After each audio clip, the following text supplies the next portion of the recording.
సాక్షాత్తు శ్రీ మహావిష్ణువే నర రూపంలో భూమి మీద దర్శనమిచ్చే ఏకైక ఆలయం. ఇప్పుడు చూస్తున్న ఈ ఆలయమే శ్రీ లక్ష్మీ కమ్మగిరి స్వామి ఆలయం. ఈ ఆలయంలో దేవుడు ఉడుము రూపంలో భక్తులకు దర్శనమిస్తారు.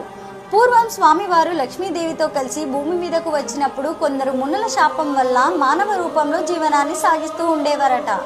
అలా జీవనాన్ని సాగిస్తున్నప్పుడు జంతువులను వేటాడి తింటూ ఉండేవారు.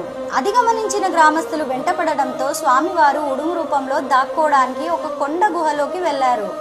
అలా గుహలో దాక్కున్నప్పుడు పుచ్చుకున్న ముళ్ళు నుండి ఏర్పడ్డ గాయం నుండి ఇప్పటికీ చీము కారుతూనే ఉంది. ఇప్పటికీ ప్రతిరోజు ఉదయాన్నే స్వామివారి చీమును కుంకుమలో కలిపి భక్తులకు స్వామివారి ప్రసాదంగా అందజేస్తారు. స్వామి ఉన్న ఈ ప్రదేశం ఉడుము ఆకారంలో చాలా మెత్తగా ఉంటుంది. ఈ ఆలయం నంద్యాల జిల్లాలో అవుకు మండలం కునుగుండ్ల పైతాండ అనే గ్రామానికి సమీపంలో ఈ ఆలయం ఉంటుంది. ఈ ఆలయం ఉన్న కనుచూపు మేరలో నీటి జాడే కనపడదు. కానీ కింద ఉన్న ఈ జక్కులేట్లు 365 రోజులు నీటితో నిండుగా ఉంటుంది. శ్రీ ఎర్రమల కమ్మగిరి స్వామి గోవింద గోవింద.